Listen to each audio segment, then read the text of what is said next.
Guys, कैसे हैं आप। श्राद्ध के दिन शुरू हो गए हैं। 16 दिन है श्राद्ध के, कल से शुरू हो गए। कल पूर्णमासी का श्राद्ध था, उसको मिला के टोटल हमारे 16 श्राद्ध बैठते हैं।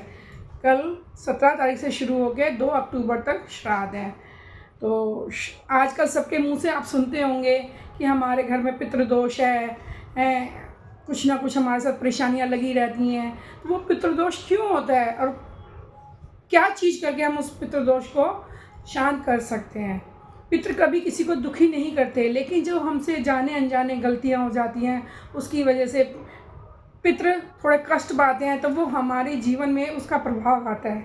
क्या है पितृदोष? पितृदोष यही है, जैसे घर में सब कुछ सारे सुखों के होते हुए भी घर में शांति नहीं होती, परिवार में कलह मची रहती है, बिजनेस में घाटा होता रहता है, नौकरी है किसी की परेशानियाँ आती हैं, नहीं लगती, अगर लगी हुई है तो उसमें भी परेशानियाँ आती रहती हैं, बंदा बार बार चेंज करता है। धन में जो घर में धन का आगमन होता है उसमें बरकत नहीं होती, नुकसान होते रहते हैं, परिवार में लड़ाई झगड़े बढ़े रहते हैं। कोई बीमारी ऐसी आ जाती है जिसकी वजह से सारा परिवार दुखी रहता है। होता एक जना परेशान है शरीर से, लेकिन उसके पीछे सारा परिवार भागम दौड़ करता है। तो ये सब हमारे पितृदोष के ही कारण है। तो हम इन्हें कैसे दूर कर सकते हैं या शांत कर सकते हैं अपने पितरों को, जैसे पितरों के दिन चल रहे हैं, पितरों को पूछकर उन्हें भोजन कराकर कैसे हम पितृ दोष को शांत कर सकते हैं, ख़त्म कर सकते हैं। मेरा जो दिल कहता है वो ये है कि जैसे 16 दिन है, तो इस टाइम कहते हैं कि सारे पितृ पृथ्वी पे आए हुए होते हैं, अपने अपने परिवारजनों के आसपास ही होते हैं। तो हमें इन दिनों जिस तिथि पे वो जाते हैं उन दिनों उनका श्राद्ध डालना चाहिए, ब्राह्मण भोज कराना चाहिए, डेली गऊ की रोटी निकालनी चाहिए, पीपल पे 1 जल का लोटा काले तिल डालकर, पीपल पर 1 लोटा जल, कच्चा दूध, थोड़ी सी शक्कर उसमें डालकर, काले तिल डालकर डेली पीपल के पौधे में, पेड़ जो वृक्ष होता है उसमें देनी चाहिए। पीपल में कहते हैं पितरों का वास होता है, तो हम जब पितरों को जल देते हैं तो वो सीधे पितरों को ही जाता है। गऊ की रोटी भी कहते हैं, गऊ को रोटी देने से गऊ निमित्त बनती है पितरों को भूख शांत करने की। जो हम गऊ को रोटी देते हैं वो पितरों तक पहुंचती है। चींटियों को आटा डालें, कौए को रोटी डालें, इस तरह अच्छे सत्कर्म करते हुए हम पितृदोष शांत कर सकते हैं।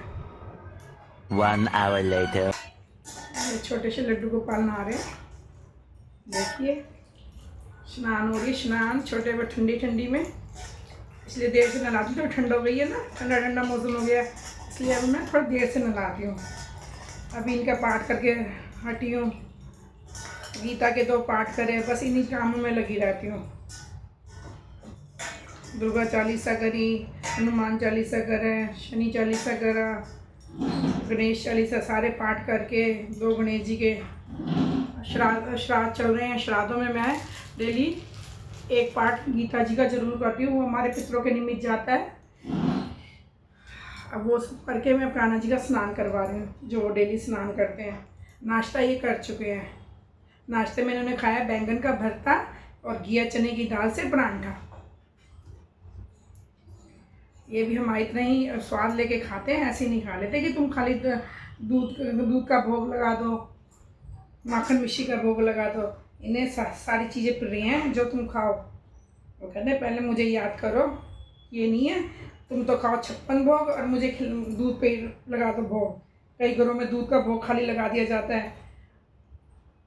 हमारे यहाँ प्याज लहसुन का भी परहेज किया जाता है, सादा भोजन बनता है जिससे इनका तीनों टाइम खाने का भोग लगता है। तो मैं इनको नाश्ता पहले करा देती हूँ, थोड़ा मौसम ठंडा हो गया, नहलाती कई बार जल्दी भी नहलाती हूँ, अक्सर मतलब थोड़ा इतने बजे ही नहलाती हूँ। ये इनके जल के स्नान से इसको छीटा देती हूँ, गंगा जल बन जाता है, शुद्ध हो जाते हैं। तो इनके बस हम डेली नहीं सोते कि वो अकड़े अकड़े हो जाए कुछ है, तो हम जल का छीटा मार देते। बाहर भी अभी ड्रेसेस होती हैं, वो हम छीटा मार देते हैं।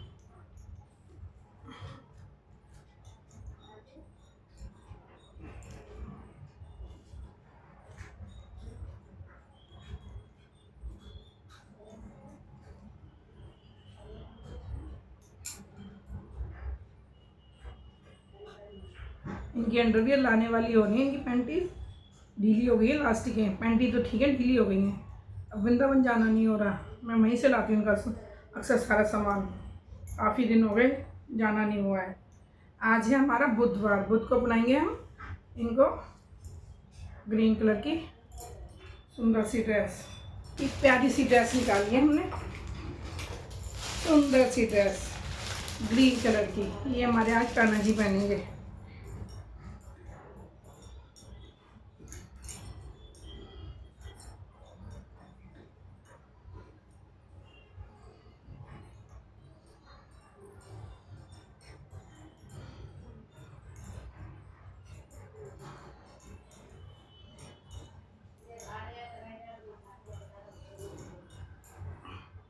मेरे कान्हा जी लग भी जाते हैं, जो छोटा बच्चा हाथ से हो जाता है, मस्ती भी मारते हैं। जैसे इन्हें खेलना होता है वैसे ये हो जाते हैं। देखो लुढ़के जा रहे हैं।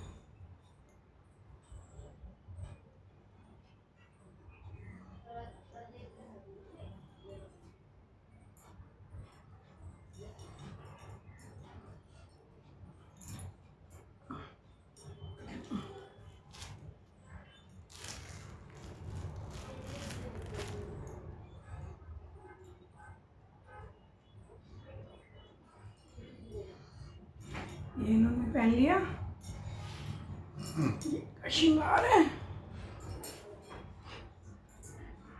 इनका श्रृंगार बनाया जाएगा।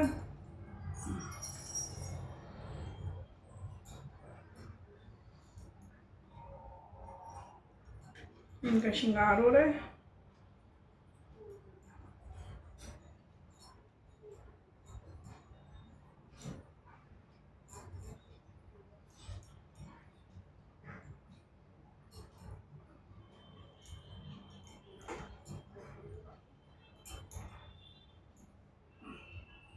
शोना बाबू के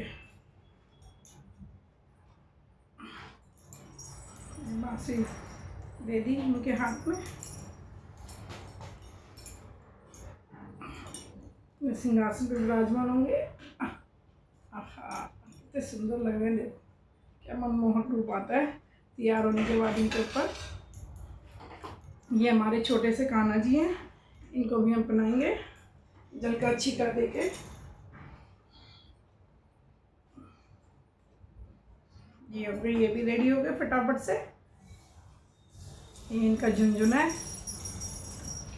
और इधर आजा, तू अपने फोन पे लगी रहकर, भाभी ने कहा था ना वो आई नहीं रही फोटो। कैमरा ऑफ हो जाता है मेरा।